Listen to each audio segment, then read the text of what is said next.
दोस्तों का स्वागत है हमारे चैनल पे इस्लाम दस पे। तो आज हम पढ़ने वाले हैं केवी का जो सब्जेक्ट है, ठीक है। पहला जो यूनिट है उसकी कंप्यूटर सिस्टम आर्किटेक्चर। तो अगर आप सिलेबस खोलोगे, ठीक है, तो सबसे पहले आप जो देखोगे कंप्यूटर साइंस का, वो देखो कंप्यूटर सिस्टम आर्किटेक्चर, ठीक है। बेसिकली उसके अंदर बहुत सारी टॉपिक्स हैं। सिस्टम बस हो गया, इंटरनल मेमोरी हो गई, इनपुट आउटपुट डिवाइसेस हो गए, कंप्यूटर अर्थमेटिक हो गए, सेंट्रल प्रोसेसिंग यूनिट हो गए, उसके अंदर इंस्ट्रक्शन सेट्स हो गए, असेंबली लैंग्वेज हो गए, एसेट्रा एसेट्रा, ठीक है। तो अब हम देखो, पहले हम बेसिक बेसिक पढ़ेंगे, ठीक है। ये वीडियो जो ये पहला सिस्टम कंप्यूटर सिस्टम आर्किटेक्चर है, 2 पार्ट में आएगा। इस पार्ट में मैं आपको बेसिकली जहाँ तक हो सकता है वहाँ तक कवर करने की कोशिश करूँगा। वीडियो को हम ज़्यादा लंबा नहीं करेंगे, ठीक है। हम कंप्लीट करेंगे ऑपरेंड तक, ठीक है, जहाँ ऑपरेंड है, डाटा है। उसके बाद फिर हम सेकंड वीडियो में जिसके आगे हम जो टॉपिक्स हैं वो पढ़ लेंगे, ठीक है। तो दो चीज़ आपको याद रखनी है कि पहले तो आप जब ये टॉपिक देख रहे हो, ठीक है, तो उसके साथ साथ अगर आप अगर MCQ प्रैक्टिस करो तो ज़्यादा अच्छा रहेगा, आपका आउटपुट अच्छा रहेगा, ठीक है। आपकी जो आप कॉन्सेप्ट में समझा है, जो आपने इसमें देखा है, उसको समझने आपको ईजी रहेगा, ठीक है। आप ये सब समझ पाओगे कि हाँ, जो आपने सीखा है उसको क्या अप्लाई कर पा रहे हो, नहीं कर पा रहे हो, ठीक है। तो बेसिकली आपके लिए इंपॉर्टेंट है कि आप MCQ भी साथ साथ अप्लाई ट्राई करते रहो, ठीक है। तो उसके लिए बेस्ट बुक अरिहंत की आती है, ठीक है। अगर आप कंप्यूटर साइंस के स्टूडेंट होगा, टीचिंग की तैयारी कर रहे हो, ठीक है, तो उसके लिए KVS PGT करके कंप्यूटर साइंस की बुक आती है अरिहंत की, ठीक है। तो उसको आप ले सकते हो और आप खुद से देख सकते हो अगर आपको कोई बुक अच्छी लगती है। MCQ इसमें दे रखे हैं, ठीक है। तो बेसिकली दिक्कत बस इतनी है कि बहुत सारी बुक्स दे रखी हैं, उसमें थ्योरी भी दे रखी है, लेकिन उसमें जो कॉन्सेप्ट है, जो थ्योरी दे रखी है, बहुत टफ है, ठीक है। और उतना ज़्यादा पढ़ने की जरूरत नहीं है, ठीक है। हमें बस क्रक्स पढ़ना है, हमें बस इतना पढ़ना है कि हमारे लिए एग्जाम के लिए हो जाए, ठीक है। हमको कोई PhD नहीं करनी है इसमें, हमको बस अपना एग्जाम क्लियर करना है। तो उसके लिए जितना हो सकता है, ठीक है। तो बेसिकली आपको 2 चीज़ याद रखनी है कि पहला तो कि डेफिनेशन क्या है, उसका ओवरव्यू है, अगर वो चीज़ है क्या, ठीक है। दूसरा ये देखना है आपको, कोई भी अगर टॉपिक पढ़ते हो, ठीक है, फॉर एग्जाम्पल आप C2 ही पढ़ते हो, ठीक है, तो वो है क्या पहले तो, ठीक है। देन उसके उसकी वर्किंग क्या है, ठीक है। देन थर्ड होता है कि वो जो और जो चीज़ें उनसे कैसे कनेक्टेड है, ठीक है। चौथा फिर आता है कि अच्छा अ, तो इसके एग्जांपल्स क्या हैं कोई भी चीज़ के, ठीक है। तो इस तरीके से आप जो भी टॉपिक्स उनको कवर कर सकते हो, ठीक है। तो उसी तरीके से मैंने यहाँ भी जो अपने नोट्स बना के इसी तरीके से बना रखे हैं। देखो, कुछ में मैंने पूरा डेप्थ में नहीं गया हूँ, बहुत ही ऊपर ऊपर मैंने बस डेफिनेशन लिख दिया, थोड़ा डायग्राम बना के खत्म कर दिया, ठीक है। कहीं कहीं मैं बहुत डेप्थ में गया हूँ, तो जहाँ मैं डेप्थ में गया हूँ वो जो टॉपिक है वो इंपॉर्टेंट हो सकता है, ठीक है। तो बेसिकली हम ऐसे ही इसको पढ़ते हैं। अगर आपको लगता है कोई टॉपिक इंपॉर्टेंट है तो उस थोड़ा डेप्थ में हम जाएंगे। अगर आपको लगता है कि टॉपिक उतना इंपॉर्टेंट नहीं है, बस खाली डेफिनेशन पूछेगा या बस ऊपर का पूछेगा, तो हम उसके अंदर डेप्थ के अंदर नहीं जाएंगे, ठीक है। तो आपको लॉजिकली जब आप देखो, ये आपको कैसे पता चलेगा कि कौन सा इंपॉर्टेंट टॉपिक इंपॉर्टेंट है, कौन सा इंपॉर्टेंट नहीं है। पहले आपको जो प्रीवियस ईयर क्वेश्चन है उनको देखना पड़ेगा, या फिर आपने कोई अगर बुक ले रखी है उसका क्वेश्चन आप जब आप अटेम्प्ट करोगे तो पता चलेगा कि अच्छा, इस तरह क्वेश्चन ज़्यादा पूछ रहा है, वो इस टॉपिक से ज़्यादा क्वेश्चन पूछ रहा है, तो आप उस टॉपिक को विद रिस्पेक्ट में लेकर, ठीक है, ज़्यादा उसकी प्रिपेयर करोगे। ना कि जो आलतू फालतू टॉपिक है, ठीक है। आलतू फालतू जो टॉपिक है, आलतू फालतू का मतलब है कि जो बाकी टॉपिक से जो इतने इंपॉर्टेंट नहीं है, बस उनको आपको पता होना चाहिए कि वो है क्या, ठीक है। कुछ ऐसे टॉपिक होते हैं जिसमें आपको पता होना चाहिए कि अच्छा ये भी है, ठीक है, बस इतना, ठीक है। आपको कुछ बहुत ज़्यादा डेप्थ में नहीं जाना है, बस आपको बस बेसिक नॉलेज होनी चाहिए इसकी, ठीक है। उतना वेल मोर देन इनफ है, ठीक है। तो अब पहला टॉपिक हम देखते हैं। देखो, मैं यहाँ पर सीरीज में चलते रहूँगा, मैं आपको हर टॉपिक जो मेन टॉपिक है मैं पहले बताऊँगा कि ये मेन टॉपिक है, इसके अंदर ये सब टॉपिक्स हैं, ठीक है। इस तरीके से मैं आपको समझाते जाऊँगा, ठीक है। तो पहले सबसे पहले हमारा आता है आपका वर्क सेशन। तो वर्क सेशन क्या होता है?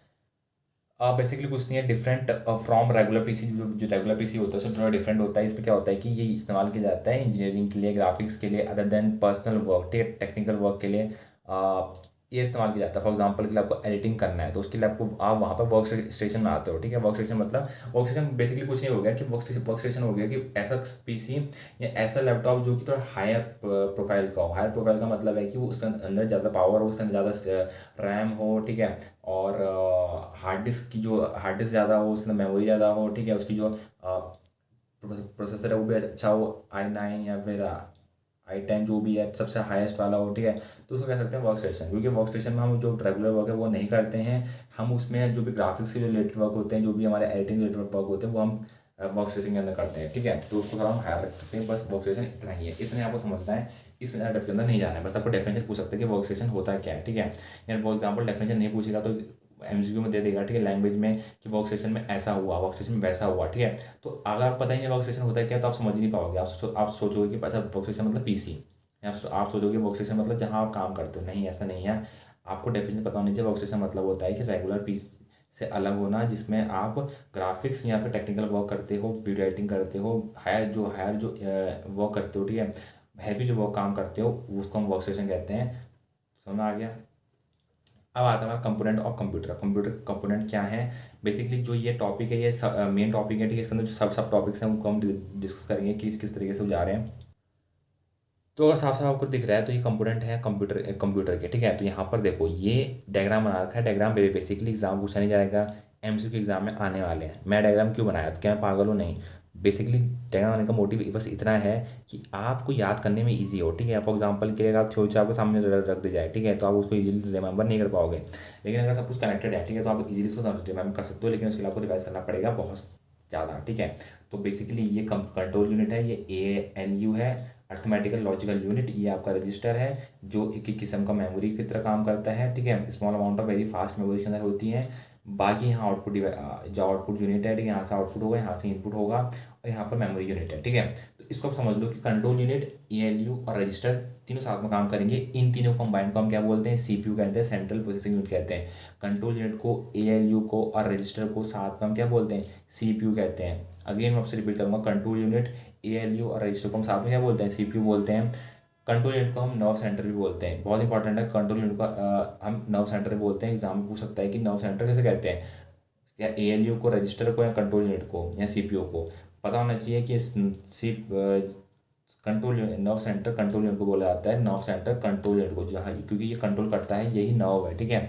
नर्व मतलब होता है नस, ठीक है, जो मेन जो नस होती है, ठीक है। तो मेन नस कौन है, कंट्रोल यूनिट है। ये सब कुछ कंट्रोल करता है, ALU को या रजिस्टर को, सबको आखिर में कंट्रोल कौन करता है, कंट्रोल यूनिट करता है। और इनपुट भी इसके पास आता है और आउटपुट भी यही देता है, ठीक है। ये काम इनसे करवाएगा, लेकिन लास्ट में अपने पास काम मंगवा लेगा और लास्ट में आउटपुट दे देगा, ठीक है। और कंट्रोल यूनिट के अंदर ही हमारी मेमोरी यूनिट भी काम करती है। बेसिकली इसका काम क्या है, इसका काम है कि memory store for temporary and permanent basis, ठीक है। मेमोरी स्टोर करती है टेम्परेरी या फिर परमानेंट बेसिस के लिए, ठीक है। तो ये हमारा कौन सा काम हो गया, मेमोरी यूनिट का हमारा काम हो गया। अब इसके अंदर जो टॉपिक्स हैं, ठीक है, उनको डिस्कस कर लेते हैं। अभी हम पढ़ तो लिया किस तरह से कनेक्टेड है। तो CPU होता है क्या, ठीक है। अभी हम पढ़ा CPU का मतलब होता है कि कंट्रोल यूनिट होना, अर्थमेटिकल लॉजिकल यूनिट होना और रजिस्टर होना। इन तीनों को मिला के हम क्या बनता है, हमारा CPU बनता है। CPU को हम ब्रेन ऑफ कंप्यूटर भी बोलते हैं, CPU को हम ब्रेन ऑफ कंप्यूटर भी बोलते हैं, क्योंकि सारा काम, सारा दिमाग जो होता है यही लगाता है, और ये खुद अकेला कुछ करता नहीं है। इसके अंदर बहुत सारी चीज़ें हैं, कंट्रोल यूनिट, ALU और रजिस्टर, ठीक है, ये सब मिलके इसका ब्रेन बनाते हैं, ठीक है। जैसे हमारे ब्रेन के अंदर हाइपोथैलेमस है, ठीक है, और सेरिब्रम है, तो अलग अलग पार्ट्स हैं। वैसे ही इसके अंदर यहाँ पर क्या है, CPU के अंदर CU, ALU और रजिस्टर, ठीक है।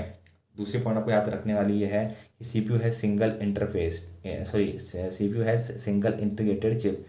CPU के अंदर सिंगल इंटीग्रेटेड चिप होती है, मतलब IC होती है, सिंगल IC होती है। इसको हम माइक्रो प्रोसेसर भी कहते हैं, ठीक है। IC को माइक्रो प्रोसेसर भी कहते हैं। तो ये सिंगल होती है, ठीक है, इसके अंदर। अब आता है आपका ALU होता है क्या, तो सारे जो कुछ नहीं होता, प्लस माइनस इनटू डिवाइड होना, एंड ऑपरेटर और ऑपरेटर, जो जितने भी ऑपरेटर होते हैं, ठीक है, जितने भी लॉजिकल जो भी काम होता है सब ALU के अंदर होता है। Arithmetic all logical operation comes under ALU, ठीक है, सब ALU के अंदर आते हैं। अब आता है हमारा रजिस्टर क्या होता है, तो रजिस्टर मतलब होता है कि इंटरनल मेमोरी, ठीक है, internal memory in CPU is a set of register, जो कि इंटरनल मेमोरी होती है CPU के अंदर, सेंट्रल प्रोसेसिंग के अंदर, वो सेट्स किस चीज़ के सेट होते हैं, वो रजिस्टर्स के सेट होते हैं, ठीक है। तो इसमें अंदर क्या होता है, small amount of very fast memory, छोटे छोटे अमाउंट में बहुत ज़्यादा फास्ट मेमोरी होती है, ठीक है, ताकि स्पीड अप ऑपरेशन, जो भी ऑपरेशन हुआ उसको स्पीड अप करने के लिए हम रजिस्टर का इस्तेमाल करते हैं, ठीक है। अब रजिस्टर के अंदर बहुत सारी सब कैटेगरीज हैं। फॉर एग्जाम्पल के लिए प्रोग्राम काउंटर होता है, PC बोलते हैं, ठीक है। एड्रेस ऑफ नेक्स्ट इंस्ट्रक्शन को ये रखता है प्रोग्राम काउंटर के अंदर। रजिस्टर हमारा, मैंने आपको बोला, small amount of very fast memory होता है, ताकि ऑपरेशन को स्पीड अप करने के लिए, ठीक है। अब इसके अंदर चार चीज़ जो मेन है, ठीक है, वैसे 5 है, ठीक है, लेकिन 4 चीज़ मेन है, ठीक है। तो होता क्या है, पहला होता है इसके अंदर प्रोग्राम काउंटर PC, ठीक है, प्रोग्राम काउंटर होता है PC, ये एड्रेस रखता है नेक्स्ट इंस्ट्रक्शन का। फॉर एग्जांपल के लिए ये मान लो आप एक डिब्बा है, इसमें 2 ब्लॉक हो गए, ठीक है। अब यहाँ पर जो पहला ब्लॉक है उसके अंदर जो चीज़ें होंगी वो आगे जाने के लिए होंगी, ठीक है। नेक्स्ट जो पीछे होगा वो नेक्स्ट जो रजिस्टर, जो पीछे वाला जो इंस्ट्रक्शन है, ठीक है, उससे वो अटैच होगा। आगे वाले जो इंस्ट्रक्शन है उससे अटैच होगा। तो इस तरीके से जो यहाँ पैकेट में मूव करती हैं चीज़ें, ठीक है। तो उसको हम क्या बोलते हैं, प्रोग्राम काउंटर बोलते हैं। दूसरा पॉइंट है हमारा मेमोरी एड्रेस रजिस्टर। इसके अंदर क्या होता है, एड्रेस ऑफ मेमोरी लोकेशन, जो मेमोरी है उसकी लोकेशन मेमोरी एड्रेस रजिस्टर के अंदर होती है। इसका MAR भी कहते हैं। मेमोरी डाटा रजिस्टर क्या होता है, MDR क्या होता है, डाटा जो स्टोर होना है, ठीक है, रैम में उसको स्टोर, जो भी स्टोर होना है, ठीक है, वो मेमोरी डाटा के अंदर आता है। मेमोरी डाटा रजिस्टर का मतलब होता है MDR, उसको शॉर्ट में MDR कहते हैं। तो एग्जाम में इस तरीके से बोल सकता है कि वो PCMAR MDR, तो आपको फुल फॉर्म पता होना चाहिए। MAR मतलब मेमोरी एड्रेस रजिस्टर, MDR मतलब मेमोरी डाटा रजिस्टर। मेमोरी मतलब है कि डाटा को जो स्टोर होना रैम में उसको स्टोर करना, ठीक है। मेमोरी डाटा रजिस्टर का मतलब काम क्या है कि डाटा जो स्टोर होना जो होना है रैम में, ठीक है, उसको स्टोर करना मेमोरी डाटा रजिस्टर के अंदर आता है, ठीक है। चौथा हमारा आता है करंट इंस्ट्रक्शन रजिस्टर। ये क्या बोलता है, ये बोलता है कि इंस्ट्रक्शन स्टोर जो अभी एग्जीक्यूट होने हैं, ठीक है, जो भी अभी होना है, बोल क्या रहा है वो करंट इंस्ट्रक्शन रजिस्टर, अभी अभी जो भी इंस्ट्रक्शन जो होने हैं वो हमारा करंट इंस्ट्रक्शन रजिस्टर के अंदर आता है, CIR के अंदर, ठीक है। अब 5वां पॉइंट हमारा एक्यूमुलेटर, ठीक है। एक्यूमुलेटर क्या होता है, ये स्टोर करता है data and carry out arithmetic and logical manipulation, ठीक है। स्टोर करेगा डाटा को और कैरी आउट करेगा जो भी अर्थमेटिक या फिर लॉजिकल मैनिपुलेशंस हैं वो हमारा एक्यूमुलेटर के अंदर हो जाएंगे, ठीक है। अब लास्ट में हमारा आता है कंट्रोल यूनिट, CU, ठीक है। जैसे हमने स्टार्टिंग में पढ़ा था, इसको नर्व सेंटर कहते हैं। Proper sequence of data processing data, ठीक है। प्रॉपर सीक्वेंस है प्रोसेसिंग डाटा की यहाँ पर होती है। ये coordinate with input and output devices, ठीक है। यहाँ पर कोऑर्डिनेशन बनता है इनपुट और आउटपुट डिवाइसेस से। नोट रखने वाली बात क्या है कि यहाँ पर इंटरकनेक्शन स्ट्रक्चर होता है। कहने का मतलब है collection of path connect various modules of computer, CPU, memory और इनपुट आउटपुट, ठीक है। मतलब यहाँ पर इंटरकनेक्शन स्ट्रक्चर होता है, इसमें कलेक्शन होता है पाथ जो भी कनेक्ट करने हैं, ठीक है। वेरियस मॉड्यूल्स हैं कंप्यूटर के, जैसे CPU हो गई, मेमोरी हो गई, इनपुट आउटपुट डिवाइसेज हो गए, तो वो हमारे इंटरकनेक्शन स्ट्रक्चर के अंदर आते हैं, ठीक है। अब ये हमारा खत्म हो गया, तो एग्जाम में हाँ ये पूछ सकता है फॉर एग्जांपल के लिए कि इंटरकनेक्शन स्ट्रक्चर क्या होता है, तो पता होना चाहिए। Collection of path of connect various modules, अलग अलग जो मॉड्यूल्स होते हैं वो उसके अंदर आएंगे, कंप्यूटर्स के, CPU के, मेमोरी के, इनपुट आउटपुट्स के, ठीक है। तो पाथ पाथ मतलब क्या है, पाथ मतलब होता है कि लोकेशन, जो लोकेशन है, ठीक है, जो बहुत सारे मॉड्यूल्स की जो लोकेशंस हैं वो यहाँ पर इंटरकनेक्शन स्ट्रक्चर के अंदर आते हैं, ठीक है। अब हम पढ़ते थर्ड, हमारा जो मेन टॉपिक है बस। तो बस के अंदर क्या है, ठीक है, तो बस के अंदर कलेक्शन ऑफ वायर जिससे डाटा ट्रांसमिट एक पीसी से दूसरे पीसी में, ठीक है। उससे पहले आपको एक चीज़ बता दूं कि यार ये वीडियो बीच में एंड भी हो सकता है क्योंकि मेरे मोबाइल में मेमोरी कम है, ठीक है। तो जहाँ तक भी हम देखो, जहाँ तक भी हम पढ़ा सकते हैं, जहाँ तक भी जितना मेमोरी आ सकती है, ठीक है, जितना हम कवर कर सकते हैं उतना कवर करेंगे। बाकी अगर इसमें कवर नहीं होता है तो हम दूसरी वीडियो में उसको डेफिनेटली कवर करने की कोशिश करेंगे, ठीक है। और जो भी टॉपिक हमारे बच जाएंगे, ठीक है, तो इस तरीके से हम चलेंगे, ठीक है। तो अब यहाँ पर जो टॉपिक है वो आपका बस है, ठीक है। तो बस क्या है, तो कलेक्शन ऑफ वायर जिससे डाटा ट्रांसमिट एक पीसी से दूसरे पीसी में, ठीक है। तो बहुत सारे, बस मतलब क्या होता है, बस मतलब कुछ नहीं, बहुत सारे वायर्स होंगे उसके अंदर वो इस तरीके से कनेक्टेड ताकि डाटा जो ट्रांसमिट हो सके एक पीसी से दूसरे पीसी में, उसी को हम क्या बोलते हैं, बस बोलते हैं, ठीक है। अब दूसरी जो मेन चीज़ है, पहला पॉइंट जो सब टॉपिक है वो आपका इंटरनल, दो टाइप के दो बस होते हैं आपका। एक होता है आपका इंटरनल बस, दूसरा होता है आपका एक्सटर्नल बस। इंटरनल बस क्या होता है, उसको हम सिस्टम बस ही बोलते हैं। एक्सटर्नल बस को हम एक्सपेंशन बस ही बोलते हैं। अगेन मैं रिपीट करूंगा, इंटरनल बस को मैं सिस्टम बस भी कहते हैं क्योंकि वो सिस्टम की तरह काम करता है, अंदर है, ठीक है, सिस्टम में काम कर रहा है। एक्सटर्नल बस को हम एक्सपेंशन बस कहते हैं क्योंकि वो फैला हुआ है, वो बाहर की तरफ हुआ है, ठीक है। तो इंटरनल बस के अंदर क्या होता है, कनेक्ट करता है all internal computer to CPU and main memory, ठीक है। जो भी सारे जो इंटरनल कंप्यूटर्स हैं उनको CPU और मेन मेमोरी से कनेक्ट करता है। एक्सटर्नल बस के अंदर क्या होता है, कनेक्ट डिफरेंट एक्सटर्नल डिवाइस जो अलग बाहर के जो डिवाइस होते हैं, पेरिफेरल क्या होता है, मैं क्या क्लियर कर दूँ, पेरिफेरल डिवाइसेस वो डिवाइस होते हैं जो भी इनपुट आउटपुट डिवाइस होते हैं उनको पेरिफेरल डिवाइस कहा जाता है, ठीक है। तो एक्सटर्नल बस के अंदर जो भी आपके जो डिफरेंट एक्सटर्नल डिवाइस होते हैं, फॉर एग्जांपल के पेरिफेरल हो गया, इनपुट आउटपुट डिवाइसेस हो गए, इनपुट आउटपुट पोर्ट्स हो गए टू रेस्ट पीसी, वो सब हमारे एक्सटर्नल बस के अंदर आते हैं, ठीक है। एक्सटर्नल जो बस होता है उसके अंदर हमारे 3 सब और टॉपिक आते हैं, उसके अंदर ही आते हैं, वो क्या है, तो वो है पहला आपका डाटा बस, ठीक है। दूसरा आपका है एड्रेस बस, तीसरा आपका कंट्रोल बस। तो डाटा बस के अंदर क्या है, ट्रांसफर एक्चुअल डाटा, जो भी एक्चुअल डाटा है वो यहाँ पर ट्रांसफर होगा।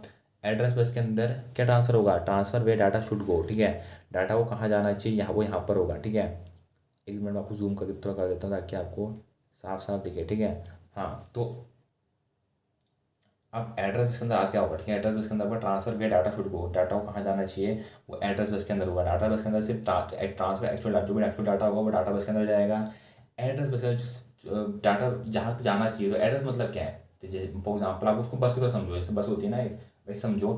पहला जो उसमें डाटा, एक्चुअल जो डाटा उसको लेके जाएगा, डाटा मान लो कोई आदमी है वो उसको लेके जा रहा है, ठीक है।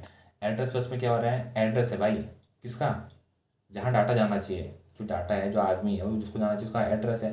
तो बस के अंदर क्या है, एड्रेस है उसका, ठीक है। कंट्रोल बस क्या होता है, central function of other area of PC. अब कंट्रोल को ये मान लो कि जहाँ कंट्रोल है, ठीक है, बस यहाँ चलती है ड्राइवर वाली सीट, मान लो उसको ड्राइवर वाली सीट। तो जहाँ ड्राइवर वाली सीट है वहाँ से फंक्शन कंट्रोल होंगे किसके, अदर ए और पीसी के, पर्सनल कंप्यूटर के। तो ये कंट्रोल करने वाली चीज़ हो गई, बस इतना ही है, ठीक है। तो उसको अपनी जो डेली लाइफ है ना उससे कनेक्ट करने की कोशिश करो, ताकि आपको ईजिली जो चीज़ें हैं वो समझ में आ जाए। बेसिकली अगर आप सब चीज़ को रटने बैठ गए ना तो आपसे कभी नहीं होने वाला, ठीक है, क्योंकि बहुत सारे टॉपिक्स हैं, बहुत सारे मतलब बहुत सारे, ठीक है।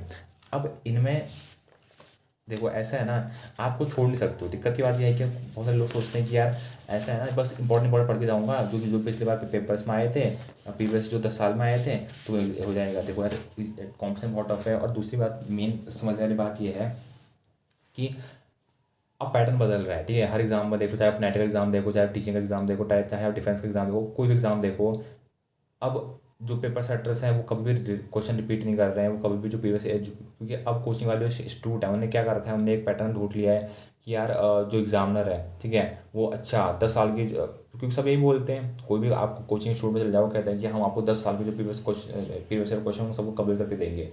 भाई अब पूछ ही नहीं रहे हैं, देते रहो पूरा। जो 6 6 महीने इंसान लगा रहा है बस प्रीवियस क्वेश्चन करने में, उनको समझने में, तो उतना फालतू आपको समय नहीं लगाना। आपको ज़्यादा से ज़्यादा टॉपिक कवर करने हैं, ज़्यादा से टॉपिक आपको समझने हैं, आपको बस उनका डेप्थ में नहीं पता होना चाहिए। आपको बस मेन आपको जो मोटिव है, क्या डेफिनेशन है, क्या उनके अंदर कैरेक्टरिस्टिक है, क्या उनके अंदर डायग्राम है, क्या उनकी वर्किंग है, और क्या उनकी फ्यूचर एप्लीकेशंस हैं, और क्या उनके एग्जाम्पल्स हैं, बस इतना पता होना चाहिए, आपका काम हो जाएगा। जैसे कि मैंने पहले भी रिपीट किया था, मैं फिर से रिपीट करूँगा।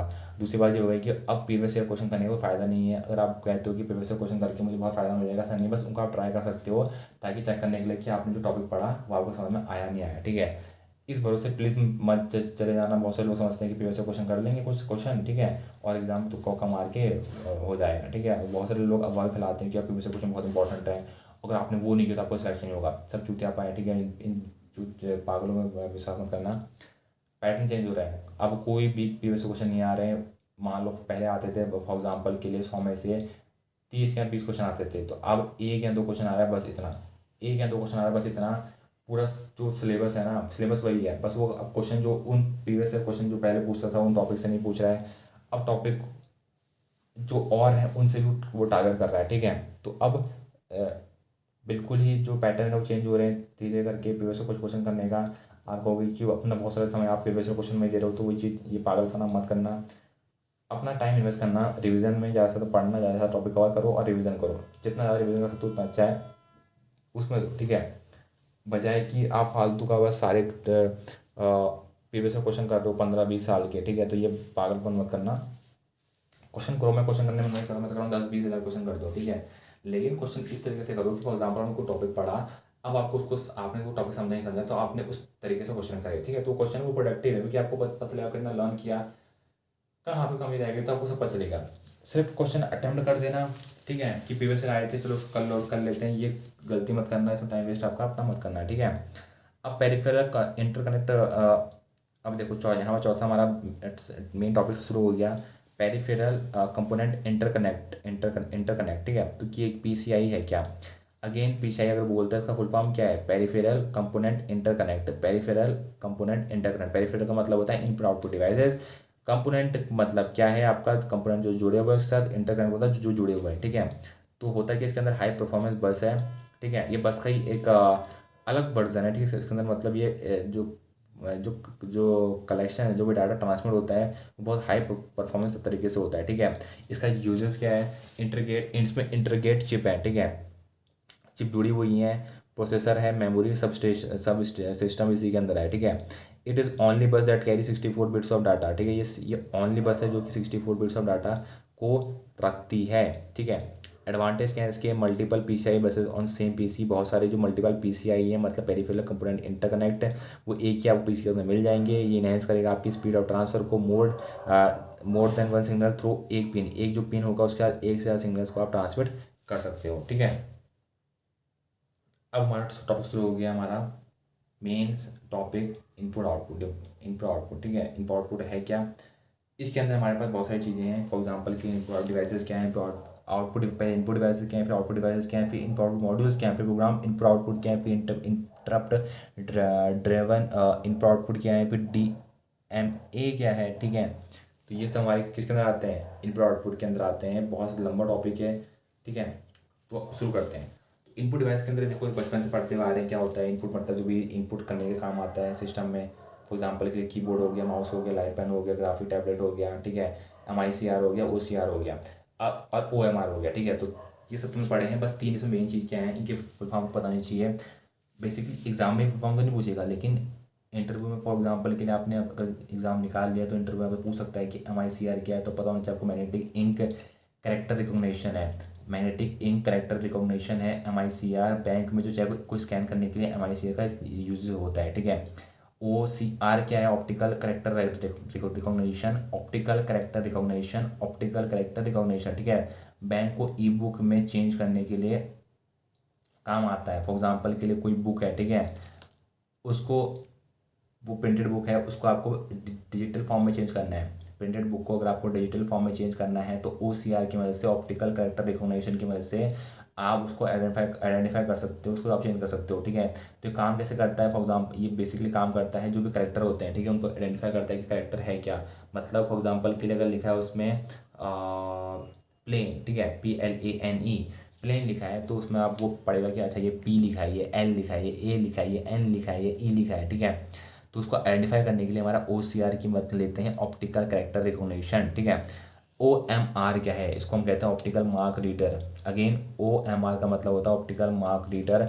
ओ आपने देखा होगा बहुत सारे एग्जाम अगर आपने दिए होंगे OMR शीट के अंदर, तो उसके अंदर MCQ चेक करने के लिए हम OMR मशीन का इस्तेमाल करते हैं। बेसिकली उसमें शीट डाल दो, OMR जो मशीन होती है अपने आप फाइंड आउट कर देगी कि आप कितने मार्क्स होते हैं। ये बेसिकली OMR शीट हाथ से चेक नहीं होती है, मगर अगेन रिपीट करूँगा, OMR शीट हाथ से चेक नहीं होती है, ऑटोमेटिक जो मशीन्स होती हैं उसको चेक करती हैं, ठीक है। तो इसका मतलब ये हमारा हो गया OMR, ठीक है। अब आउटपुट डिवाइस क्या हो गए, देखो आउटपुट डिवाइस तो बहुत सारे डिवाइस होते हैं। बेसिकली जो दो मेन आपने बहुत नहीं सुने होंगे, फॉर एग्जांपल प्लॉटर, ये मैप होता है फॉर बिल्डिंग, बिल्डिंग के लिए जो मैप बनाता है वो प्लॉटर के अंदर होता है। दूसरा होता है मॉनिटर, ठीक है। तो ये सब किसके एग्जांपल हैं, आउटपुट डिवाइस के हैं। बहुत ईजी है, कुछ नहीं, जो मैं बेसिक बेसिक चीज़ें हैं यार, ठीक है। इनको इतना आपको ध्यान देगा, देखो जितना जिसमें ध्यान देने की जरूरत है ना, जिसमें उसको मैंने अच्छे से दो डेप्थ में समझा रखा है, जिसमें उतना ध्यान देने की जरूरत है उसको मैंने ऊपर समझा रखा है। आपको भी उतना उसमें फोकस करने की जरूरत नहीं है, बस समझ लो कि अच्छा ये भी है, ये टॉपिक भी था इसमें, बस इतना पता होना चाहिए। ज़्यादा रोन धोनी बात नहीं कि यार ये सर ने इतना डेप्थ में क्यों नहीं कराया, ठीक है। ये इंपॉर्टेंट नहीं है, उनको मैं ज़्यादा डेप्थ में अंदर नहीं करा रहा हूँ, ठीक है। अब आता है आपका इनपुट आउटपुट मॉड्यूल्स। इसके अंदर क्या है, इस side input, other side output, ठीक है, वाइस वर्सा। मतलब एक साइड आपका आउटपुट होगा, एक साइड आपका इनपुट होगा, उसको हम इनपुट आउटपुट मॉड्यूल्स कहते हैं। मतलब एक साइड आपने इनपुट दिया तो आउटपुट आएगा, फिर आपने आपके आउटपुट है तो आपको इनपुट लेके आना है, ठीक है। तो इस तरीके से जो मॉड्यूल्स हैं वो काम करते हैं। प्रोग्राम इनपुट आउटपुट क्या है, ठीक है, तो data transfer but direct control of processor, ठीक है। डाटा ट्रांसफर होगा लेकिन डायरेक्ट कंट्रोल होगा प्रोसेसर का, मतलब ये कुछ और टास्क नहीं कर सकता तो स्लो है। मतलब प्रोग्राम इनपुट आउटकम मतलब है कि जो डाटा ट्रांसफ़र होगा, ठीक है, लेकिन वो प्रोसेसर के डायरेक्ट कंट्रोल के अंदर है, प्रोसेस को कंट्रोल कर रहा है। तो इस केस में क्या होता है कि जो टास्क है ना उसके अलावा और कुछ नहीं कर सकता। जो भी वो काम कर रहा है, जो भी डाटा ट्रांसफ़र कर रहा है, उसके अलावा कुछ और नहीं कर सकता। उसकी वजह से क्या होता है कि जो भी प्रोसेसर होता है वो स्लो हो जाता है। आपको दिक्कत, फॉर एग्जाम्पल के लिए आपको एक कॉपी आपने किया, फिर आपने पेस्ट किया, लेकिन उस पेस्ट जब तक वो पेस्ट होता तब तक आप कुछ और नहीं कर सकते हो। आपको बस पेस्ट जब तक होता तब तक वेट करना है। तो आप सोचो कितना ज़्यादा आपको फ्रस्ट्रेशन हो जाएगी, ठीक है। क्योंकि आप तो लैपटॉप लेता है इंसान या फिर फ़ोन ही लेता है इंसान इसलिए ताकि वो मल्टीटास्किंग कर सके। अगर आप मल्टीटास्किंग नहीं कर पा रहे अपने लैपटॉप में तो आप लोगे ही क्यों, ठीक है। तो ये प्रोग्राम जब आप इनपुट आउटपुट डिवाइस को प्रोग्राम कर देते हो तो वो उस चीज़ में यहाँ पर दिक्कत आना शुरू हो जाती है, ठीक है। अब पांचवा पॉइंट, सब पॉइंट आपका इंटरप्ट ड्रिवन इनपुट आउटपुट। मतलब इवन जैसे temporary transfer of control of CPU from one program to another. इसमें क्या होता है कि ऐसे इवेंट होते हैं जिससे क्या होता है, टेम्परेरी ट्रांसफर ऑफ कंट्रोल होता है CPU का from one program to another. Central processing जो यूनिट है उसका जो कंट्रोल होता है एक प्रोग्राम से दूसरे प्रोग्राम में उसका कंट्रोल चले जाना, ठीक है, उसी को हम इंटरप्ट ड्रिवन इनपुट आउटपुट कहते हैं, ठीक है। इसके अंदर एक सब टॉपिक आता है उसको हम कहते हैं इंटरप्ट सिग्नल। मतलब जब जगह फुल बट डाटा और आ रहा है तो ये सिग्नल भेजता है, ठीक है। फॉर एग्जांपल के लिए जगह फुल हो चुकी है आपके हार्ड डिस्क में, ठीक है, तो ये अब सिग्नल भेजेगा, कहेगा कि भाई रोक दे, अब यहाँ पर नहीं आएगा। तो उसी को हम क्या बोलते हैं, इंटरप्ट सिग्नल बोलते हैं कि ये एग्जाम्पल लिखा है मैंने, ठीक है, बताने के लिए। इंटरप्ट सिग्नल का इस्तेमाल और तरीके से भी हो सकता है, ठीक है। डाटा भेजा, आपके हार्ड डिस्क या पेन ड्राइव फुल हो चुकी है, तो वो बोलेगा कि नो मेमोरी लेफ्ट, तो ये इंटरप्ट सिग्नल है, ठीक है, कि भाई अब बस कर, कितना भेज रहा है, ठीक है। तो ये हमारा हो गया आपका क्या, इंटरप्ट सिग्नल, ठीक है। अब आपका आता है डीएमए। तो डीएमए क्या है, direct memory access. Again direct memory access. तो पहले ये जरा इसका डेफिनेशन क्या है वो देख लेते हैं, ठीक है। तो डेफिनेशन इसकी कुछ ऐसी है, इनपुट आउटपुट डिवाइस होते हैं डायरेक्टली कम्युनिकेट करते हैं मेमोरी से, ठीक है, and keep CPU free from other task. Input output जो डिवाइसेस होते हैं, ठीक है, इसके अंदर वो डायरेक्ट मेमोरी से कॉन्टेक्ट करते हैं, ठीक है, और सीपीयू को फ्री रखते हैं अदर जो टास्क है उससे। तो ये हमारा हो गया डीएमए, डायरेक्ट मेमोरी एक्सेस, ठीक है। तो मेमोरी से सीधा डायरेक्टली कम्युनिकेट करते हैं, ठीक है, कौन, इनपुट आउट डिवाइसेस, ताकि सीपीयू को फ्री रखा जा सके, उसके अंदर ज़्यादा लोड ना जा सके, ठीक है। तो जो डीएमए कंट्रोलर डिवाइस होते हैं जो डाटा मेमोरी और इनपुट आउटपुट में फैसिलिटेट करता है directly without interrupt of CPU, ठीक है, बिना सीपीयू के इंटरप्ट के। ये डायरेक्ट मेमोरी की मदद से मेमोरी और इनपुट आउटपुट डिवाइस को फैसिलिटेट करता है, ठीक है, डाटा। तो ये इसका मेन काम है। दो आप जो मेथड है इसके, एक आपको साइकिल स्टीलिंग, दूसरा आपको बल्क ट्रांसफर। साइकिल स्टीलिंग क्या है, डाटा ट्रांसफर में CPU busy, for example CPU busy है कोई काम में, तो यहाँ पर अपन डीएमए डायरेक्ट मेमोरी एक्सेस, ठीक है, यही तो था। हाँ, डायरेक्ट मेमोरी एक्सेस आपको हेल्प करेगा, ठीक है। देन आपको आता है बल्क ट्रांसफर। बल्क ट्रांसफर के अंदर क्या आता है, data transfer from data transfer after DMA acknowledgement, ठीक है। फॉर एग्जांपल क्या है, जैसे डीएमए उसने एक्नॉलेजमेंट दे दी, तो डाटा ट्रांसफर करेगा आफ्टर एक्नॉलेजमेंट के बाद। तो ये बल्क ट्रांसफर के अंदर आता है, ठीक है। डायग्राम एक बार देख लेते हैं ताकि आपको भूल ना पाओ, ठीक है। तो होता है क्या डीएमए के अंदर, फॉर एग्जांपल सबसे नीचे होता है कंट्रोल लॉजिक। कंट्रोल लॉजिक के हमारे अंदर क्या, उसके ऊपर होता है हमारा एड्रेस रजिस्टर, उसके ऊपर आता है हमारा डाटा रजिस्टर, उसके ऊपर आता है हमारा डाटा काउंट, ठीक है। डाटा काउंट, डाटा रजिस्टर और एड्रेस रजिस्टर सब एक ही हैं, इसको हम डाटा लाइन बोलते हैं। एड्रेस रजिस्टर को हम एड्रेस लाइन बोल सकते हैं। और इस तरीके से फॉर एग्जांपल के यहाँ पर जो प्रोसेस होती हैं वो इस तरीके से होती हैं। डीएमए रिक्वेस्ट भेजी डायरेक्ट मेमोरी एक्सेस ने, ठीक है, एक्सप्रेस रिक्वेस्ट आई, डीएमए ने एक्नॉलेज किया कि हाँ रिक्वेस्ट आ रही है, इसने इंटरप्ट सिग्नल कंट्रोल लॉजिक ने इंटरप्ट सिग्नल भेजा, इसने इसको रीड किया, फिर उसके बाद उसने राइट किया। तो ये हमारे डीएमए के अंदर पूरा जो है वो काम होता है। तो इसको अगर आप पूरी कैटेगरी को लेके चलो, ठीक है, ऐसे अगर आप लेके चलो तो इसका आप प्रोसेस के अंदर कर सकते हो, ठीक है। तो क्या है ये, एक पूरी कंप्लीट प्रोसेस है, ठीक है।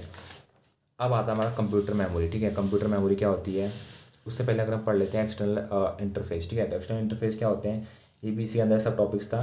तो interface that connect to internet और वैन in external interface must have IP address to operate correctly, ठीक है। तो एक्सटर्नल इंटरफेस कुछ नहीं है, जो भी इंटरफेस कनेक्ट है इंटरनेट के साथ, ठीक है, या फिर वैन के साथ, वाइड एरिया नेटवर्क के साथ, उसी को हम एक्सटर्नल इंटरफेस कह रहे हैं। मतलब जो एक्सटर्नल जो प्रोसेस है उनसे कनेक्टेड हो, ठीक है।